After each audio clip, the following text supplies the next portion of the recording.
Hey, what is up, guys? Shady Wags here, and I'm not much of a bike rider anymore. Well, because I have a car, and riding a bike would just be stupid. But back in the day, I rode my BMX bike everywhere. I wanted to outrun the police on my bike. I wanted to do a 180 backflip on hell track and go ass sliding with Aunt Becky. If you're under the age of 35, you probably have absolutely no clue what I'm talking about. But if you do know, then you are just as awesome as me. So leave a comment and let me know what movie I am talking about so I know you are awesome as well. Now, I never did outrun the police. They caught me every time. I never did a 180 backflip. I did go ass sliding with a Becky, but that's another story for a different type of video. So when I first saw Lonely Mountains Downhill, a game about freestyle downhill mountain biking, my interest was piqued. No, it's not BMX, but it's ridiculously crazy, dangerous downhill mountain biking. I'm not sure what it is about these games with the simplistic graphics, but I always seem to be drawn to these things like a magnet. It's something about the simplistic style that just really catches my eye. And here lately, several of these games with the more simplistic graphics that I've played have been really, really good. And I've always got my eye open for little unknown indie games that are good so I can share them with you guys. Now, a while ago, I played a game called Morel the Hunt. And that game, you could quickly tell just how much time and detail the developers put into the game. And I could tell pretty quickly how much time and detail the developer Thunderful put into Lonely Mountains Downhill. I absolutely loved this game. I sat and played this game for about 20 hours straight. The premise of the game is pretty simple.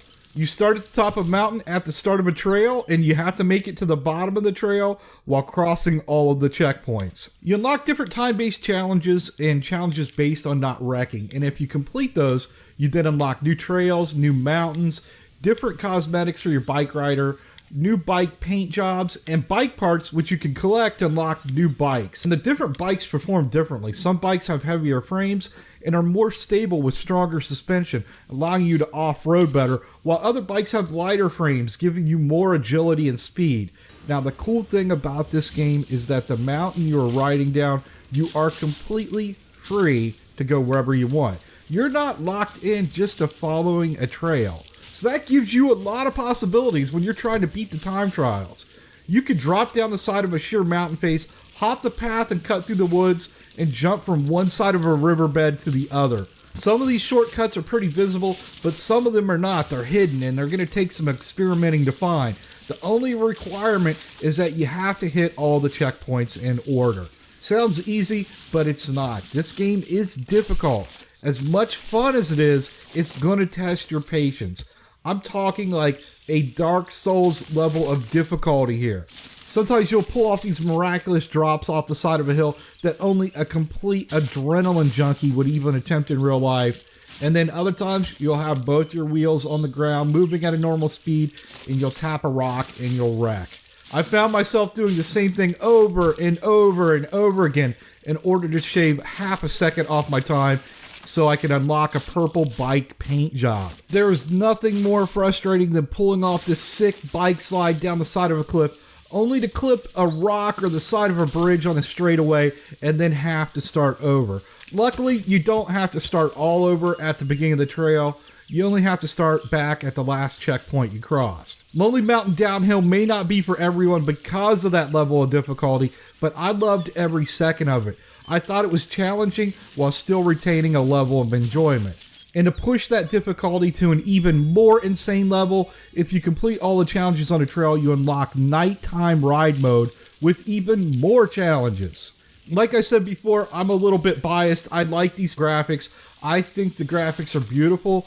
What I appreciated even more was the detail they put into each trail, keeping the environments interesting. You may start in a very sunny and green mountainside. The next thing you know, you're winding your way down a wooded path surrounded by autumn trees, only to finish the bike run through the dark wetlands. It's a really good variety of scenery, which keeps the trails interesting, and it urged me to keep playing to unlock them all. The view is also interesting. It's a chase cam that auto-adjusts to your position on the trail.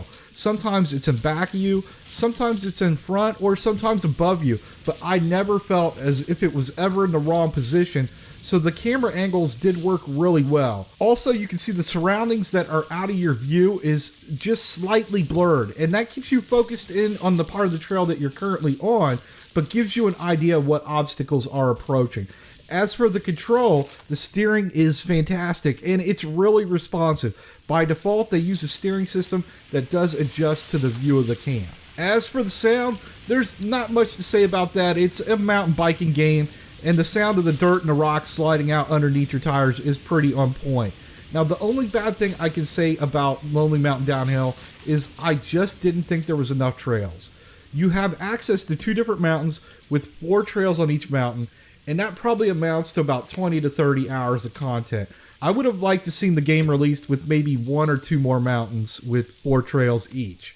Other than that, there's not much I can complain about. Really good game, now out on Steam, Xbox One, and PS4.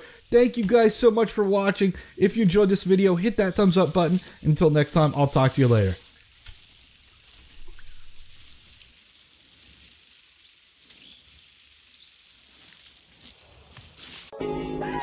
Yeah, Shady Wags got your back. It's so entertaining, you need to subscribe to Got Your Back gaming, gameplay, and reviews, even doing walkthroughs. This the best gaming channel, I'm just telling you the truth. PS4, Xbox One, or even PC, plenty tips, all the tricks, this is just what you need.